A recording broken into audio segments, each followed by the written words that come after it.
గురువుగారు, మా పాప ఒక మాట అంది.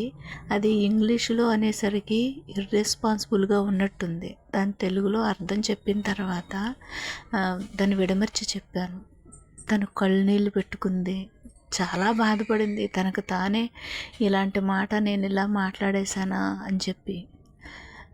10 ఏళ్ల పాపకి ఆ మాత్రం సంస్కారం ఉంది అంటే చాలా సంతోషించాల్సిన విషయం. నేను అన్నాను, భగవాన్ రమణులు తను అక్కడ కొండ మీదకి వెళ్ళిన తర్వాత ఆయన అలా మౌనంగా కూర్చుని ఉండడం, ఆయన మటికి ఆయన ఎవ్వరి జోలికి వెళ్ళకుండా ఆయన ఎంత బాధ పెట్టినా సరే ఆయన అలానే ఉండేవారు. అలా ఉన్నప్పుడు ఆయన యొక్క విధానాన్ని చూసి ఆయనతో చుట్టూ చేరిన వాళ్ళు అతన్ని అలా అంటారా అని చెప్పి అతన్ని అనటానికి ఎవరైనా వచ్చినప్పుడు వీళ్ళే ఎదురెళ్ళి దెబ్బలాడటానికి తయారయ్యేవారు.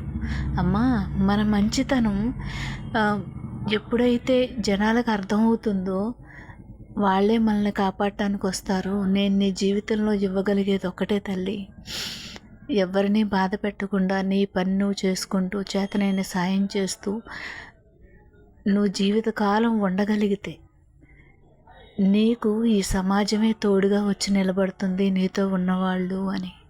ఆ మాట చెప్పినప్పుడు కళ్ళనీళ్ళు తిరిగాయి. మనం ఎంతకాలం ఉంటామో వాళ్ళతోని దేవుణ్ణి ఉంచుతాము, కానీ మన నోరు మన జాగ్రత్తలో ఉండాలి కదా. అన్నీ మన నోరే తెచ్చి పెడుతుంది మన ఆలోచన విధానం. గురువుగారి దయ వల్ల ఈ ఆలోచన వచ్చింది. ఆయనకి నమస్కారం చెప్పుకున్నాను. మా పాపకు కూడా తెలిసింది. అస్తమాను తల్లి చెప్తుంది కదా, ఏది పడితే అది తప్పుగా అనుకోకూడదు. ఎప్పుడూ అనుకోదు, కానీ అలా అనుకుంటున్నావా అంటే ఊహు అని చెప్పి తల ఊపింది. జాగ్రత్త తల్లి, నీకు ఈ సమాజంలో నేను ఇవ్వగలిగేది నువ్వు ఎవరితోనైనా మర్యాదగా అర్థం చేసుకుని మాట్లాడితే, నీలో ఉన్న ఉద్దేశాన్ని చెప్తేనే వాళ్ళు మన దగ్గర చూపించే ప్రేమ అభిమానం స్వచ్ఛంగా ఉంటాయి. అంతా మనలోనే ఉంది, మన ప్రవర్తనలోనే ఉంది అని. ఓం శ్రీ గురు రమణ.